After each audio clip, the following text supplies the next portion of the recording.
Hi friends, welcome back to my channel. আজকে চলে এসেছি একটা খুব সিম্পল পেঁপের ভিডিও নিয়ে। পেঁপে আমরা গরমকালে এখন সবাই খেয়ে থাকি। তো আমি এখানে একটা পেঁপেকে একটু ছোটো ছোটো করে টুকরো টুকরো করে কেটে নিয়েছি। আর এখানে বাটিতে অল্প একটু সয়াবিন আমি বয়েল করে নিয়েছি।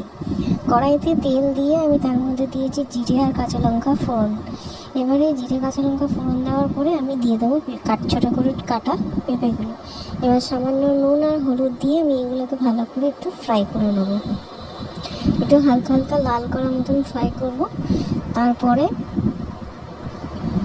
আমি বয়েল করা সয়াবিনগুলোকে জল ঝরিয়ে ভালো করে ঠান্ডা জলে ধুয়ে চিপে নেব। এমনি তো আমরা নর্মালি রোজকার রান্নাতে সবাই করে থাকি, এগুলো তো আর নতুন করে কিছু বলার নেই। এরপরে পেঁপেটা আমার ভালো করে ভাজা হয়ে গেছে। এর মধ্যে আমি একটু সামান্য নুন হলুদ দিলাম, দিয়ে আরও একটু ভালো করে কষে নিচ্ছি। বেশি মশলা দিয়ে করবো না, কারণ এটা গরমকালের জন্য খুব একদম ভালো একটা রেসিপি। অনেকেই হয় কি শুধু পেঁপেটা খেতে চায় না, তো তার জন্যই আমি এর মধ্যে একটু সয়াবিনটা অ্যাড করেছি। তো সেটা একটু স্বাদটাকে একটু অন্যরকম করে দেয়, সেই জন্য।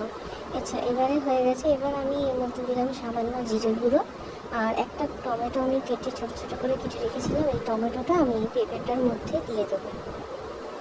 এটা সম্পূর্ণ নিরামিষ রান্না, কোনো রকম পেঁয়াজ রসুন এর মধ্যে পড়বে না। ভালো করে টমেটোটা দিয়ে কষিয়ে একটু আমি ঢাকা দিয়ে রেখে দেবো, ততক্ষণ না টমেটোটা গলে যাচ্ছে। টমেটোটা গলে গেছে অনেকক্ষণ ঢাকা দিয়ে রাখার পরে। এবারে আমি দিয়ে দেবো এর মধ্যে সয়াবিনটা, বয়েল করে রাখা সয়াবিনটা আমি এর মধ্যে জল ঝরিয়ে চিপে রেখে দিয়েছিলাম, সেটাকে আমি দিয়ে দেবো এর মধ্যে।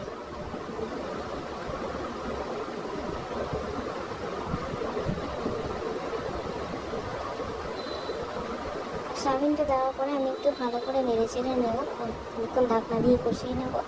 দিয়ে একটা পাত্রে আমি অল্প একটু জল গরম বসিয়ে দিয়েছিলাম।